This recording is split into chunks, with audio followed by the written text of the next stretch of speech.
Hello friends, aspirants గురుకులం ఛానల్కు స్వాగతం. ఈరోజు మనం తెలుగు సాహిత్యంలో ముఖ్యమైన రూపాలను తెలుసుకోబోతున్నాం. కథ, కవిత, వ్యాసం, గేయం, నవల, జానపద కథలు, ఇతివృత్తం, ప్రక్రియల గురించి వివరంగా చూద్దాం.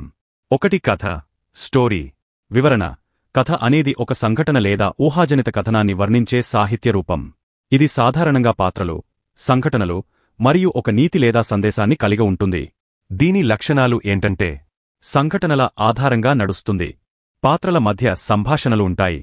ఒక ప్రారంభం, మధ్య మరియు ముగింపు ఉంటాయి. ఉదాహరణ: పంచతంత్ర కథలు లోని చెట్టు కింద సమావేశం. ఇందులో జంతువులు సమావేశమై ఒక సమస్యను చర్చించి పరిష్కరిస్తాయి. 2. కవిత. పోయం.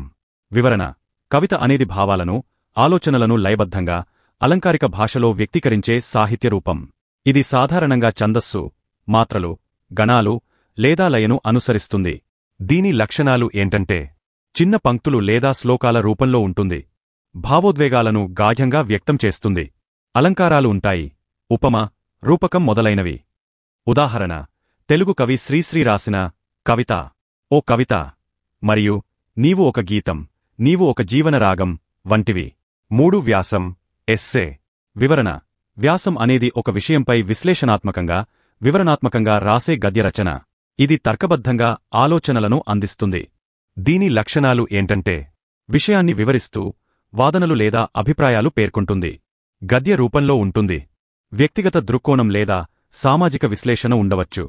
ఉదాహరణ: పర్యావరణ పరిరక్షణ అనే వ్యాసం, ప్రకృతిని కాపాడుకోవడం మన బాధ్యత. 4. గేయం, సాంగ్. వివరణ. గేయం అనేది సంగీతంతో కూడిన కవిత లేదా లయబద్ధంగా ఆలపించదగిన రచన. దీని లక్షణాలు ఏంటంటే, సంగీత లయ ఉంటుంది. సాధారణంగా గానం చేయడానికి అనువైనది. చరణాలు, పల్లవి వంటివి ఉండవచ్చు. ఉదాహరణ: మా ఊరి ఏరు, పాశ్యంలో ఏరుపొంగ పొలాలెల్ల వెల్లివిరిసెను. 5. పద్యం, వర్స్. వివరణ.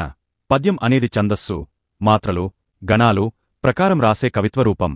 తెలుగు సాహిత్యంలో ఇది సాంప్రదాయికమైనది. దీని లక్షణాలు ఏంటంటే, నిర్దిష్ట ఛందస్సు, కందం, తేటగీతి, శిశు మొదలైనవి ఉంటుంది. ప్రాస, యతి వంటి నియమాలు పాటిస్తుంది. లయ మరియు అలంకారాలు ముఖ్యం. ఉదాహరణ: తిక్కన రాసిన మహాభారతం లో కందపద్యం. 6. వచన కవిత, ఫ్రీ వర్స్. వివరణ. వచన కవిత అనేది ఛందస్సు లేదా నిర్దిష్ట లయ లేకుండా గద్య రూపంలో రాసే ఆధునిక కవిత్వం.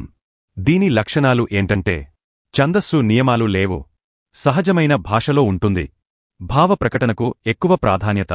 ఉదాహరణ: శ్రీశ్రీ రాసిన వచన కవిత: నేను చెట్టునైతే నీవు పుష్పమవు, నేను సముద్రమైతే నీవు అలవు.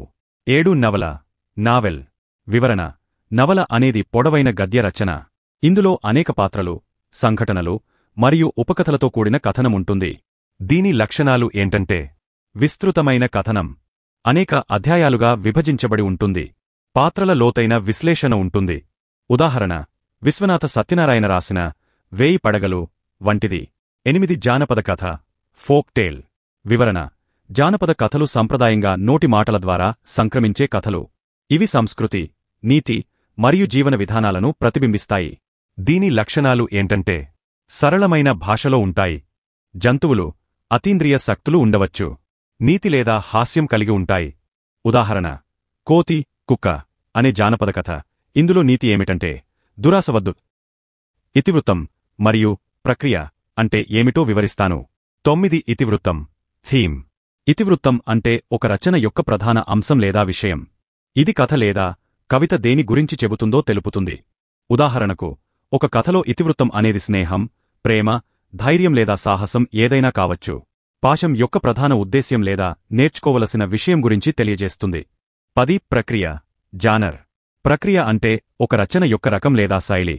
ఇది కథ, కవిత, నాటకం, వ్యాసం మొదలైన వాటిలో ఏ రకమైనదో తెలుపుతుంది. ప్రతి ప్రక్రియకు దాని స్వంత లక్షణాలు మరియు నియమాలు ఉంటాయి. ఉదాహరణకు, ఒక కవిత గేయంగా, పద్యంగా లేదా వచన కవితగా ఉండవచ్చు. కథ చిన్న కథ, నవల లేదా జానపద కథ కావచ్చు. ఉదాహరణ: తెలుగు తల్లి అనే పాకెల్లో ఇతివృత్తం దేశభక్తి మరియు ప్రక్రియ గేయం. మంచి బాలుడు అనే పాకెల్లో ఇతివృత్తం సహానుభూతి మరియు ప్రక్రియ గేయకథ. ఈ విధంగా ఇతివృత్తం రచన యొక్క విషయాన్ని తెలుపుతుంది, ప్రక్రియ రచన యొక్క రూపాన్ని తెలుపుతుంది. సో ఫ్రెండ్స్, ఇది ఈ వీడియో ఇన్ఫో. ఈ వీడియో నచ్చిందా?